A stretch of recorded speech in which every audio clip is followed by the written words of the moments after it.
Agustín, no todas las grandes mentes actuales están o se sintieron cómodas con la idea de que exista una inteligencia artificial que esté por encima de la humana. Recuerdo que Stephen Hawking veía con recelo este tema, no era de su agrado, pero tú tienes gente como Elon Musk que no necesariamente ve eso como una preocupación.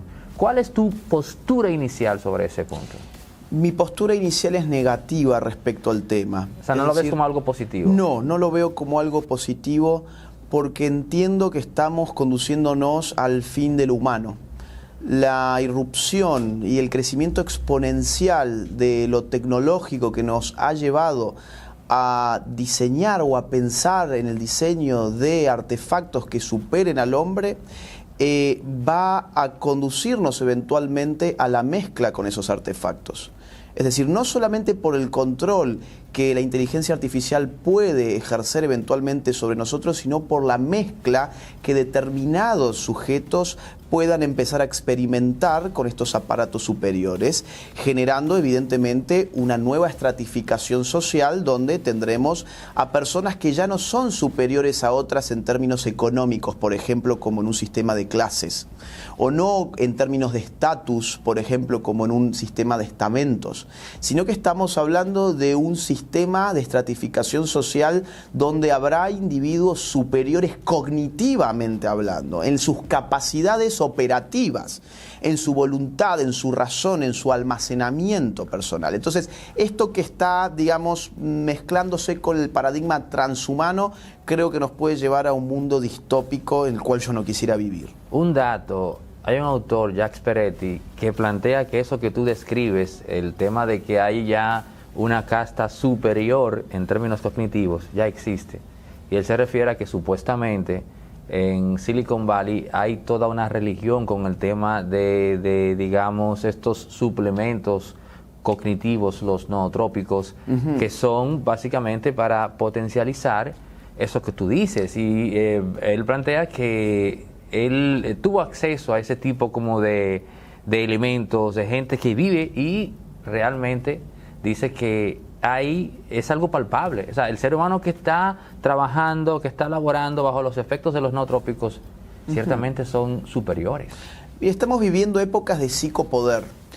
La filosofía Defíneme eso, psicopoder. Bien, la filosofía política, la segunda mitad del siglo XX, sobre todo a partir de los 70, de la mano de Michel Foucault, que es uno de los más celebrados actualmente, de los filósofos contemporáneos más celebrados, se dedicó a hablar del biopoder, ¿sí? Hemos tenido un montón de desarrollos sobre la biopolítica, el biopoder.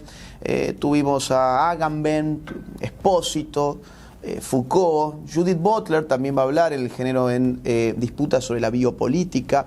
La idea de fondo era que el poder actúa sobre el cuerpo, que el poder disciplina al cuerpo en sus movimientos. Pero una pregunta, cuando ellos sería bueno para la gente, sí, cuando ellos hablan de poder, específicamente, ¿a qué se están refiriendo? Están refiriéndose a la capacidad de controlar la voluntad de otra persona. Es decir, por ejemplo, Max Weber, ¿qué dice Max Weber? Bueno, el poder es una relación social donde A ejerce, en términos determinantes, una influencia sobre la voluntad de B, aún a costa de toda resistencia, dice Weber. O sea, por más que del otro lado resistan, si yo A logro imponer en B, por ejemplo, vos, mi voluntad, eso significa que yo tengo poder sobre vos. El poder es siempre una relación social. Robinson Crusoe en la isla perdido no tiene poder sobre nada porque no tiene relaciones sociales. El poder, por lo tanto, no es un atributo personal. El poder es una realidad que se ejerce en el marco de una relación social. Con lo cual, ¿qué es el poder en definitiva? La capacidad de controlar a otras personas, controlar sus voluntades. Ahora, la filosofía política en la segunda mitad del siglo XX y hasta hace muy pocos años se dedicó a entender al poder como la capacidad de controlar los cuerpos, de darle forma a la corporalidad incluso, los gestos, la eficiencia del cuerpo, los tiempos. Esta gente se quedó pensando, por ejemplo, en la fábrica fordista, ¿no? La fábrica fordista, ¿cómo funcionaba? Bueno, con un gerente que está mirando allí cómo sus obreros están haciendo sus movimientos de forma automática sobre una cinta de trabajo. El taylorismo tiene algo mucho que ver con eso, entonces. Totalmente también. Es decir, para esta gente el biopoder, la biopolítica es algo relativamente moderno. Es cuando el sistema encuentra que al cuerpo, más que despedazarlo, por ejemplo en un suplicio, hay que disciplinarlo para que sea productivo. Entonces el cuerpo tiene que hacer... Entonces tenemos ahí, diría yo, una humanización del poder, porque si ya pasan de un criterio en el cual hay que, como dices, despedazarlo a disciplinarlo, pues yo creo que vamos en coche. Foucault diría la humanización es el costado ideológico de esa productividad del poder. Es decir, sí, lo vamos a justificar como una humanización, pero en el fondo no está respondiendo a que realmente seamos más humanos, sino a que necesitamos cuerpos más productivos, cuerpos que se disciplinen en términos de espacios, tiempos, gestos, movimientos, ubicaciones. Pero eso ya ha quedado viejo, porque, digamos, hoy no estamos sujetos tanto a la biopolítica entendida como el disciplinamiento de los cuerpos en un sentido colectivo, agregado, sino que estamos en tiempos donde es posible controlar la mente. Es posible el psicopoder. Y el psicopoder ya no es doblegar el cuerpo, ya no es disciplinar al cuerpo. El psicopoder es trabajar de una forma muy astuta, conforme a las nuevas tecnologías que existen, sobre tu voluntad, no a través de tu cuerpo, sino directamente a través de tu cabeza. Te voy a poner algunos ejemplos. A ver, la Unión Europea ya desde hace algunos años está financiando, por ejemplo, proyectos de inteligencia artificial para detectar de manera automática los sentimientos de las personas. Están, por ejemplo, financiando a una empresa que se llama Real Eyes, ¿sí?, que está encabezando el proyecto SEWA, que es una sigla que en español significa Análisis Automático de Sentimientos en Estado Natural. ¿Qué es lo que están procurando? Pues que, por ejemplo, una cámara sea capaz de determinar cuáles son tus sentimientos de una forma automática. Al mismo tiempo que vos los estás sintiendo, la cámara lo siente con vos de alguna manera. ¿Y eso de qué sirve? Pues si yo conozco tu estado de ánimo, yo puedo hacer muchas cosas sobre vos. Yo puedo saber, por ejemplo, vamos a pensarlo económicamente, yo puedo saber qué venderte, porque conozco tu estado de ánimo. Puedo anticiparme a tus necesidades de corto plazo, porque conozco hoy tu estado de ánimo. Pero en términos políticos, ¿qué puedo hacer? Bueno, yo puedo manipularte políticamente si yo conozco tu estado de ánimo. Puedo fogonear desde una revolución hasta puedo fogonear, por ejemplo, una pandemia.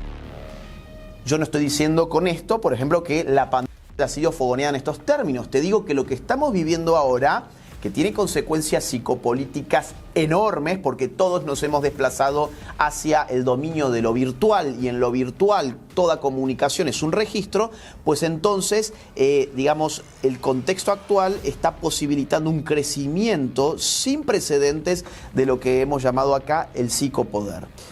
Pero en cuanto a la inteligencia artificial, hay un aspecto que tiene que ver con el acceso a los datos personales de todo el mundo del colectivo.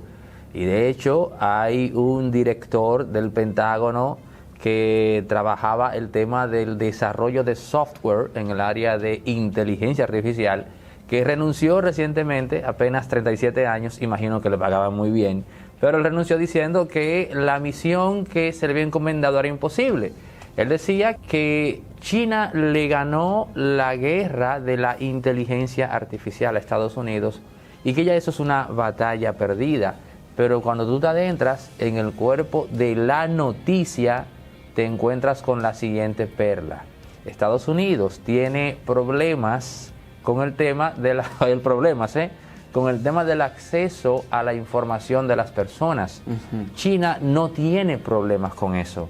China tiene los datos de cada individuo debidamente integrados a su inteligencia artificial.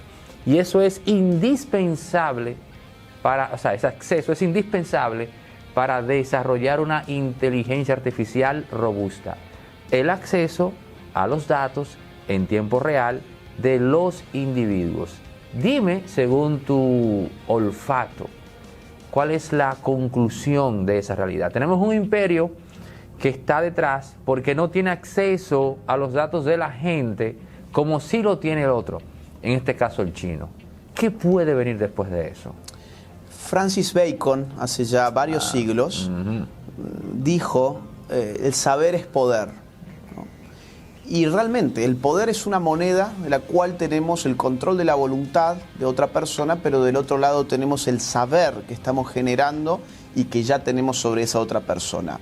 El modelo de gobernanza mundial que viene es un modelo basado en el conocimiento absoluto y total sobre los individuos, porque de esa manera es mucho más fácil el control absoluto y total sobre los individuos. Como te decía recién, si yo conozco hasta tus estados de ánimo, yo conozco, por ejemplo, tu orientación sexual, ya hay cámaras con sistemas incorporados que con un altísimo acierto son capaces de determinar cuál es tu orientación sexual, simplemente por calcular ciertos gestos.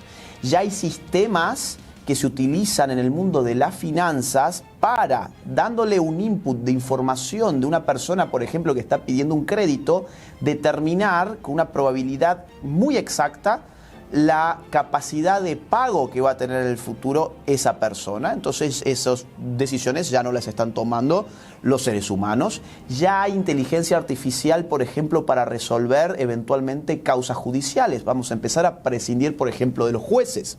Ya hay inteligencia artificial para contadores. Vamos a prescindir de los contadores. Yo cuando veía todo esto, y ya voy a ir al punto, pero voy a dar un rodeo un poquito más largo, yo pensaba, ¿qué va a quedar del humano? Bueno, van a sobrevivir cosas. ¿Qué va a sobrevivir? Nuestro espíritu creativo. Va a sobrevivir la poesía. Va a sobrevivir el arte. Va a sobrevivir la filosofía.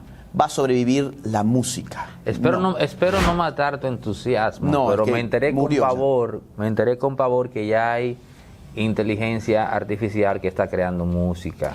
Está creando música. Está pintando como Rembrandt. Y ya se están vendiendo esos cuadros como si fuesen pintados por él mismo. Ya hay inteligencia artificial que detecta paisajes hermosos, ¿sí?, a través de las cámaras de Google Earth y de todo esto, ¿no?, de Google Street, paisajes hermosos, y realiza fotografías hermosas como si fuese propia de un fotógrafo profesional. Incluso a un nivel menos escandaloso, pero muy actual para muchas personas, ya estamos mirando los deportes. Algo tan humano como el deporte lo estamos mirando en muñequitos que se mueven en una PlayStation, y que hay canales de deportes, como por ejemplo Fox, ¿sí?, o Teis Sports, que compran los derechos de transmisión de los torneos, de lo que se llama hoy eSports, que mueven fortunas a tal punto que hay deportistas muy famosos, por ejemplo Fabricio Oberto de la NBA, que ya ha comprado su propio equipo de eSports. Entonces hay un desplazamiento colectivo de la humanidad hacia la realidad virtual.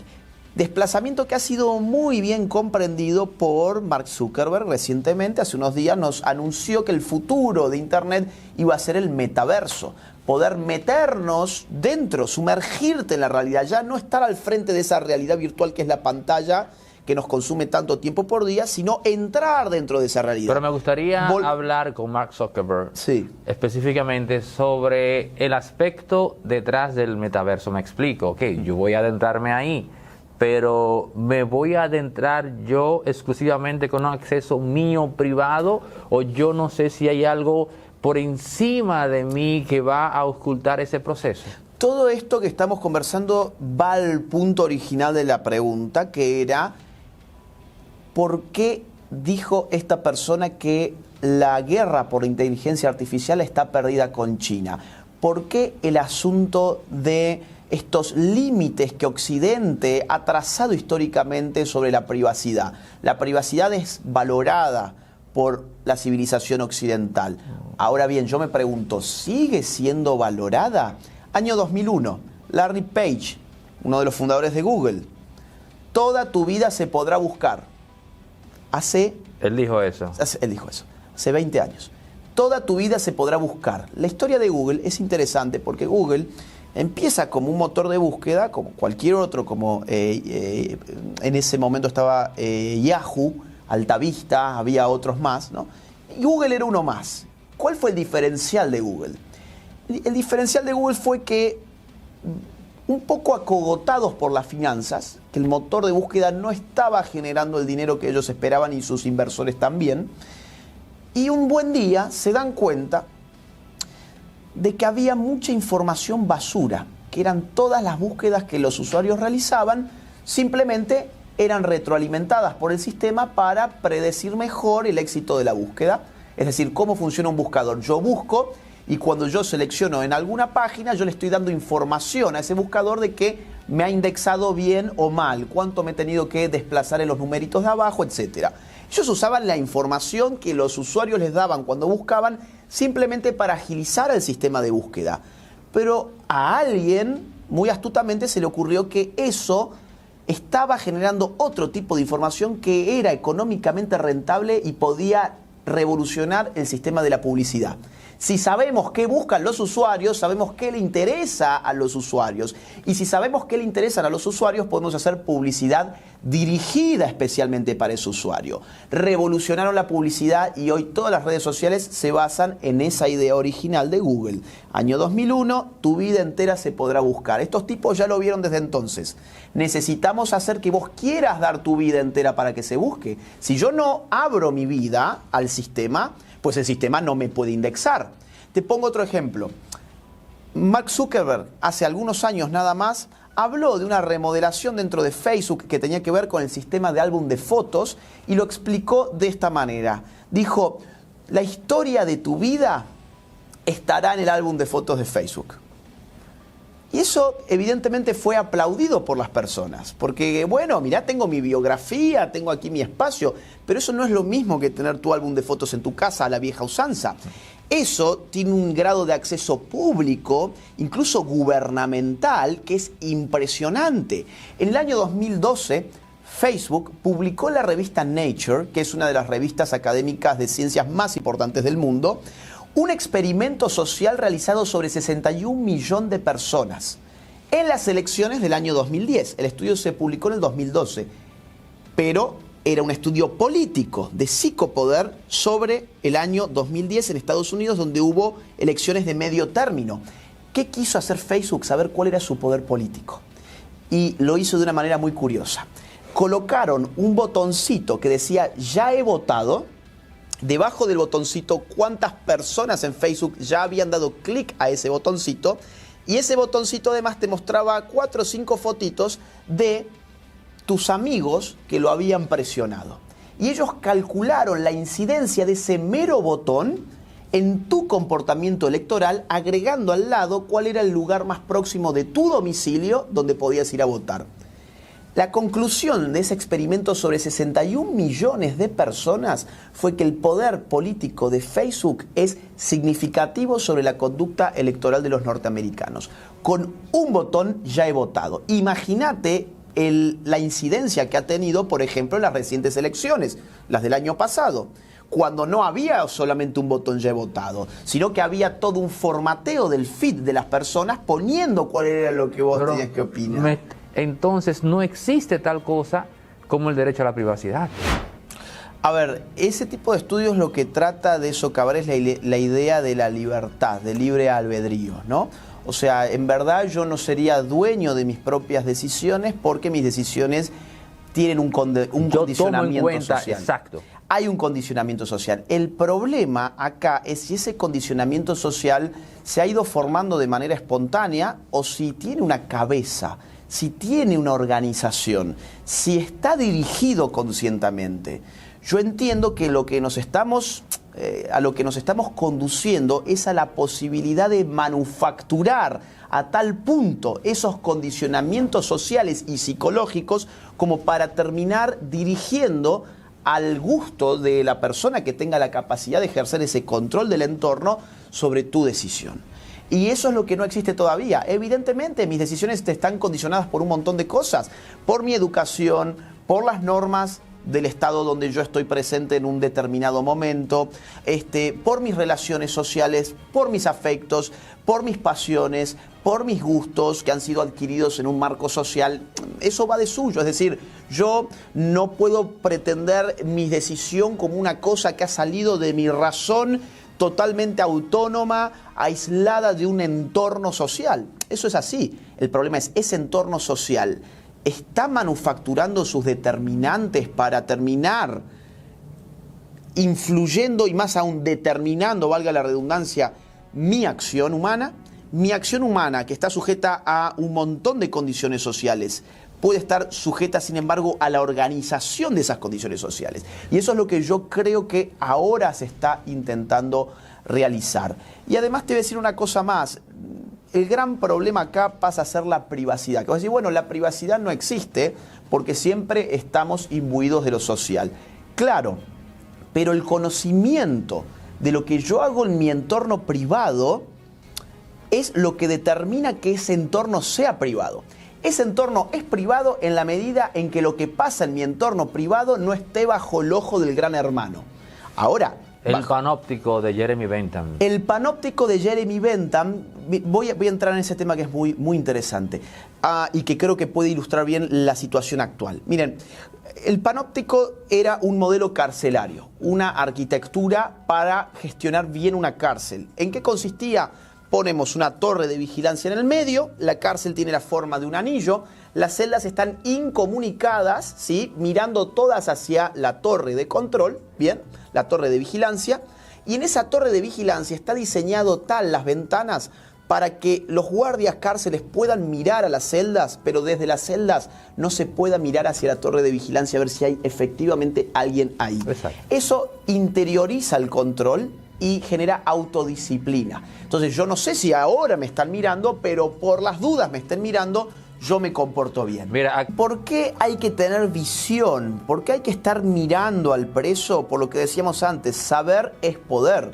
Quien está vigilando al preso no solamente está vigilando que no se escape, se generan informes conductuales, se le hacen entrevistas psicológicas al preso, se le extrae saber, diría Foucault, se le extrae saber para poder ejercer más eficientemente el poder sobre él. Ahora, nosotros, ¿estamos en un panóptico de esas características hoy frente al mundo digital? Yo creo que no, estamos frente a un panóptico 2.0. Un panóptico digital que es mucho más eficiente por muchas razones. Número uno. O sea, que ese modelo de Jeremy Bentham ya lo pasamos. Lo pasamos. Ahora hemos entrado a una versión 2.0 de ese modelo. ¿Por qué? Vamos a ver. Yo les dije, en esa torre de vigilancia hay alguien que nos está viendo y nosotros estamos expuestos a esa mirada en una celda incomunicada con los demás. ¿Por qué? ¿Por qué estamos incomunicados? Porque yo puedo hacer un motín en una cárcel. Yo no puedo estar durante mucho tiempo con el resto de los presos, pues puedo organizar, por ejemplo, un motín. Ahora, en el panóptico 2.0 la cosa es al revés. Yo que estoy siendo mirado, efectivamente mirado y registrado, sin embargo estoy constantemente siendo empujado a socializar con los presos. ¿Por qué? Porque la idea es que yo genere información comunicándome con los demás. Yo no estoy atomizado dentro de una celda. Yo, al revés, he sido empujado a comunicarme de una forma exhaustiva con los demás y abrirle a los demás mi vida completa. Mostrarles lo que es como, mostrarles a qué hora me acuesto, mostrarles incluso aspectos sexuales de mi vida, contarles sobre qué problemas de salud tengo. Ay, hoy me levanté enfermo, tengo COVID, hoy me vacuné, hoy no, yo no me voy a vacunar. No, toda esa información estamos constantemente empujados por, obviamente, los premios y castigos que se dan en redes sociales, de lo cual después podríamos hablar, a generarla. Segundo punto, se ejerce en el viejo panóptico una coerción física sobre el preso, porque yo lo tengo encerrado, yo lo tengo castigado. Ahora el modelo del poder ya no castiga, el modelo del poder seduce. Hemos reemplazado el castigo por la seducción. La idea de que cuanto más saber le confieras al poder, más premio vas a tener. Ya no de hecho, cuando tú estás haciendo una descarga de un software, hay un mensaje que te llega que te dice, queremos o necesitamos información tuya, Sí. porque con esto mejoramos la experiencia de usuario. O sea, te están diciendo a ti, bueno, mira, con la información que vamos a extraer de ti, lo que vamos a hacer es que tu vida sea más fácil, porque vamos a mejorar tu experiencia de usuario. Si yo dejo de publicar, vamos a decir, una semana fotos en mi Instagram, cuando yo quiera volver a publicar la siguiente foto, el nivel de likes va a disminuirse significativamente. ¿Por qué? Porque el algoritmo ya va a estar castigando mi cuenta por no haber publicado durante, digamos, en el ritmo que el sistema necesita que yo esté publicando. No te olvides que, digamos, registrar información es una cara de la moneda. Del otro lado, yo necesito que la persona desee que esa información se publique. Hay un imperativo de extracción. Yo tengo que extraerle a la persona su información, pero para eso tengo que darle un premio. No puede basarse el poder solamente en un castigo. Entonces, el panóptico ha modificado sus bases. Quien antes nos registraba era un ser humano, que tenía capacidades muy limitadas para estar mirándolo todo a la vez, que tenía además capacidades limitadas de registro, había ficheros. Cuando Jeremy Bentham pensó en esta estructura, hoy no hay ficheros, hoy hay memorias, donde cabe tendencialmente la totalidad del mundo. Y hoy el procesamiento de información no lo hará, por ejemplo, un psicólogo que está estudiando toda una noche esas fichas que se han ido registrando a lo largo de la semana sobre los presos, sino que hoy tenemos los procesadores que gozan del Big Data para poder elaborar conclusiones sobre nuestras personalidades que son inmediatas, que son instantáneas. Pero no, digamos, no necesariamente este proceso tiene que ser negativo. Tú al principio hablabas de que significaba, digamos, el cese de lo humano tal cual lo conocemos. Pero también está el tema de que se ha estudiado cuál es el nivel de eficiencia de un organismo de inteligencia artificial propiamente y de un organismo en el cual se da una simbiosis entre un ser humano y algún tipo de inteligencia artificial, y el resultado tiende a ser más favorable cuando se trata del organismo que tiene esa comunicación integrada entre lo humano y la inteligencia artificial. Por supuesto, vamos a encontrar que ese tipo de conexión es mucho más perfecta de lo que somos. O sea, es interesante porque ¿qué es mejor? ¿La inteligencia por sí, o en sí sola, o que el ser humano esté conectado a ella y surja algo nuevo? Entonces, lo que se ha dicho ahora es que eso tiende a ser más eficiente, y esto tiene que ver con el debate porque hay quienes ya están planteando que ese es el camino. O sea, el camino no es crear un organismo que sea más inteligente que el ser humano. El camino es crear un organismo en el cual el ser humano esté conectado con un algo, y que lo que surja de ahí sea mejor que una simple inteligencia artificial trabajando en sí. Sí, ahí lo que hay que ver es qué perdemos en el camino y si queremos conservarlo o no. Y esa va a ser una decisión que la humanidad tendrá que tomar. Lamentablemente no se va a tomar democráticamente, es decir, no va a haber nunca un sistema electoral para ver qué decide la humanidad. La tecnología se va a terminar imponiendo por el criterio de utilidad. Ahora, frente al criterio de utilidad se pueden perder muchas cosas. Por ejemplo, yo puedo demostrar que esta fusión al hombre le permitirá vivir, supongamos, 20 años más. Más allá de la inteligencia, vamos a un criterio bien concreto, como por ejemplo la esperanza de vida. Vamos a suponer que fusionándome de tal o cual manera con la máquina, yo puedo vivir 20, 30, 40 años más. Ahora, ¿qué pierdo en el camino? Bueno, quizás pierda gran parte de mi voluntad, por ejemplo. Quizás pierda gran parte de mi libertad, por ejemplo. Te voy a poner un ejemplo. Microsoft ya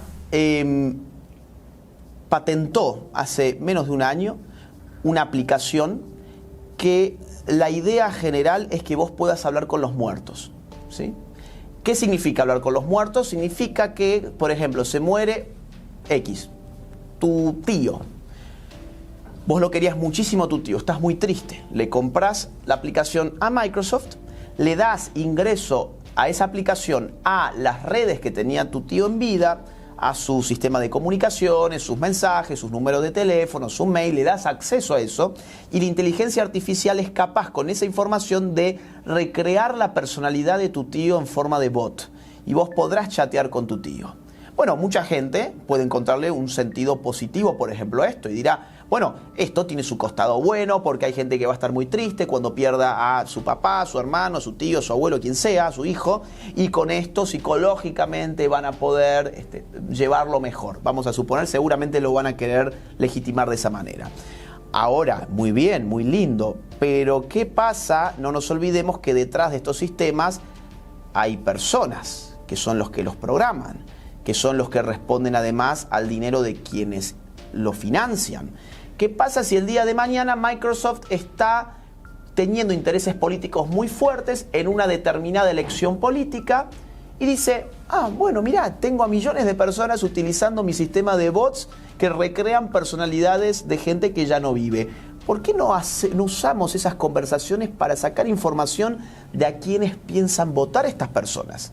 Y entonces tu tío, en forma de personalidad de bot, te va a decir, ¿y cómo va todo por allá políticamente? Sí, ahora tenemos elecciones. Bueno, ¿y a quién estás pensando votar? Y uno pensando ya, interiorizando que está hablando con su tío, le dice, ¿a quién voy a votar?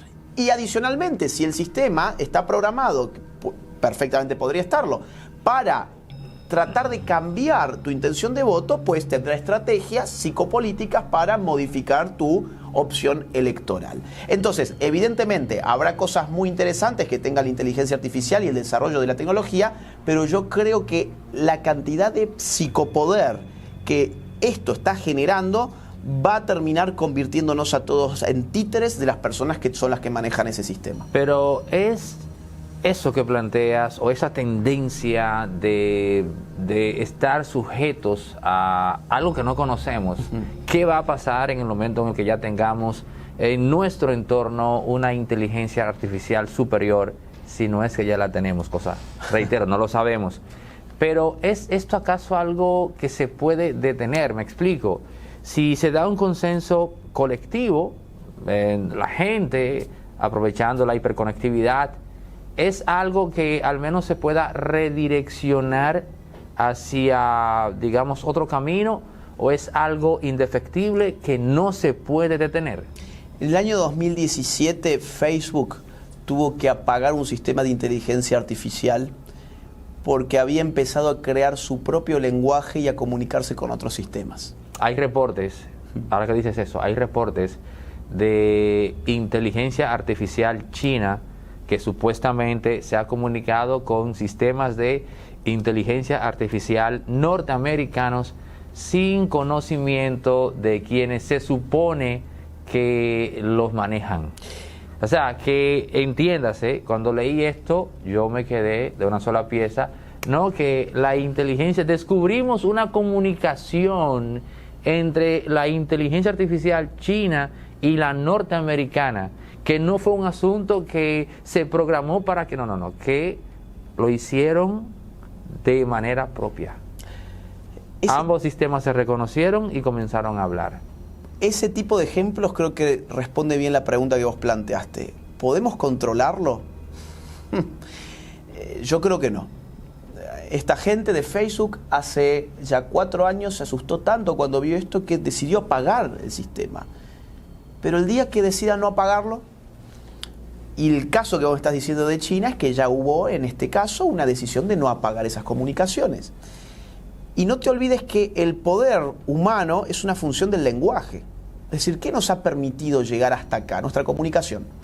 La comunicación es determinante para la civilización. Se podría estar generando una nueva civilización paralela si la inteligencia artificial es capaz de desarrollar un propio lenguaje no comprensible para nosotros y poder entonces empezar a tomar sus propias decisiones en base a sus propios lenguajes, a espaldas de lo que las personas que estarían atrás como ingenieros estarían tratando de generar con ellas. Entonces, hay incluso una pérdida. No, yo recién comentaba un estadio más bajo, que era: a mí me preocupa que haya personas que sean capaces de controlar eso para controlar a las masas. Y ahora diría, un poquito más al mediano plazo, a mí me preocupa que ni siquiera esas personas sean capaces de controlar lo que han creado. Entonces, yo soy distópico. Uno se ríe, pero... Yo soy distópico respecto de todo esto. Yo no creo que estemos viviendo el camino que va hacia la utopía de la singularidad, donde, bueno, todos vamos a realizarnos en el marco de nuestros avatares en el metaverso. Yo creo que acá hemos llegado ya a un grado de no retorno, donde poder ponerle un freno a esta evolución exponencial de lo tecnológico hoy es prácticamente imposible, porque la geopolítica ya está metida. Se le puede poner, dices que no se le puede poner freno, pero, última pregunta. Una cosa es que no se le pueda poner freno y otra cosa es que no se pueda redireccionar, que no se pueda hacer un cambio de paradigma. Vamos a ver, ¿entiendes? Que no se le puede poner freno y que no se puede redireccionar. Hay una tragedia en la acción colectiva, que la estudia bien la teoría política en general, que es que, vos fíjate, tiene mucho más poder el colectivo, tiene mucho más poder político las masas, pero la tragedia es que organizar a las masas es mucho más difícil que organizar a las élites.